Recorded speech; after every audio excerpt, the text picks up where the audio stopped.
زکوٰۃ حقیقت میں ہے کیا، اس کو سمجھ لیجئے۔ زکوٰۃ کے اعتبار سے بھی شریعت اسلامی کی روح سے مال جو ہے وہ دو قسم کا ہے۔ جیسے زمین میں نے عرض کیا دو قسم کی ہے، خراجی عشری، ایسے ہی مال باطنی، اموال باطنی، اموال ظاہری۔ کسی شخص نے گھر میں کچھ پیسہ رکھا ہوا پس انداز کر کے، یہ اموال باطنی ہے۔ کسی نے زیور رکھا ہوا ہے، چلیے سونے کی ڈلی رکھ لی ہے کسی نے، کسی برے وقت کے لیے، پتہ نہیں نوٹ جو ہیں وہ تو دھیلے کے رہ جائیں، جیسے کویتی دینار ہو گیا تھا، کہیں ایسی آفت نہ آ جائے کوئی تھوڑا سا سونا لے کر رکھ لو۔ یہ جو گھر میں چھپا ہوا مال ہے یہ اموال باطنی ہے، ان کی زکوٰۃ اسلامی ریاست نظام خلافت زبردستی نہیں لیتی، ورنہ تو گھر گھر جا کے جامع تلاشی کرنی پڑے گی، ٹرنک کھولنے ہوں گے، تکیے ادھیڑ کر دیکھنے ہوں گے کہیں کچھ رکھا ہوا تو نہیں ہے۔ اسلام کا نظام فطرت ہے۔ اموال باطنہ میں آپ کو آزادی ہے، زکوٰۃ دیں جسے چاہیں دے دیں، آپ کا اور اپنے رب کا معاملہ ہے، وہاں حساب جا کے دے دیجئے گا۔ اموال ظاہری کی زکوٰۃ جبراً لی جائے گی۔ وہ کیا ہے؟ یہ مال ہے جو دکانوں میں ہے، اموال تجارت۔ یہ فیکٹریاں ہیں جن میں فنشڈ پروڈکٹ بھی ہے، خام مال بھی ہے۔ یہ بھیڑ بکریوں کے گلے ہیں، ہزار ہزار بھیڑیں اور ہزار ہزار بکریاں، اونٹوں کی قطاریں، یہ ہے جو ظاہر مال ہے، سامنے ہے، کہاں چھپا کر لے جائیں گے؟ گودام بھی ہے تو وہ گھر تو نہیں ہے، گودام کی تلاشی ہو سکتی ہے، دکان کا حساب لگایا جا سکتا ہے۔ فیکٹری کے اندر اس کی زمین، اس کی مشین، اس کے ٹولز ایگزمپٹ، اس پر زکوٰۃ نہیں ہے۔ لیکن جو بھی مال ہے اس میں وہ دو شکلوں میں ہوگا، یا خام مال ہے، کپڑا بنانے کا کارخانہ ہے تو دھاگا پڑا ہے اتنے کروڑ کا، تیار کپڑا ہے اتنے کروڑ کا، اس کا 2.5% دے دیجئے۔ مال ہے 5 لاکھ کا دکان کے اندر، 2.5% دے دیجئے، اموال ظاہر ہے۔ اور اس میں اس سے کوئی غرض نہیں کہ سال بھر میں آپ نے کچھ کمایا کہ گوایا۔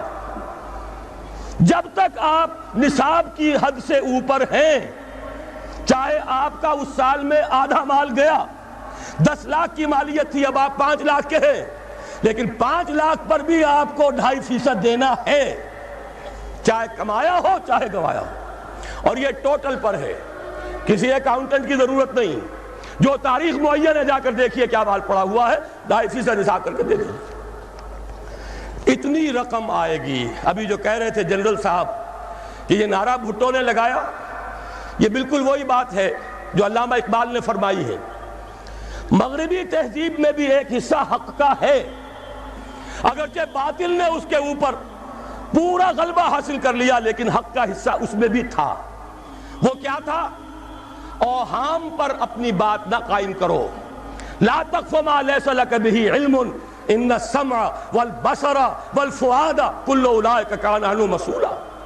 علم پر بات کرو، وہم پر نہیں، محض تصورات پر نہیں، محض توہمات پر نہیں، علم پر۔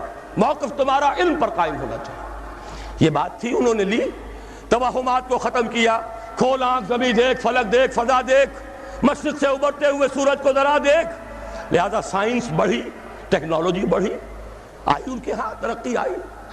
اسی طرح یہ سمجھ لیجئے روٹی، کپڑا اور مکان کوئی کافرانہ نعرہ نہیں تھا، یہ افراد کا بنیادی حق ہے، اور تاریخ انسانی میں پہلی مرتبہ عمر فاروق نے اس حق کا بیان کیا۔ اگر دجلہ اور فرات کے کنارے ایک کتا بھی بھوکا مر گیا تو عمر قیامت کے دن ذمہ دار ہوگا۔ کون مارکس ہے، کیا پدی اور کیا پتی کا شوربہ، کون کوئی جدید تصورات دینے والے ہوں گے؟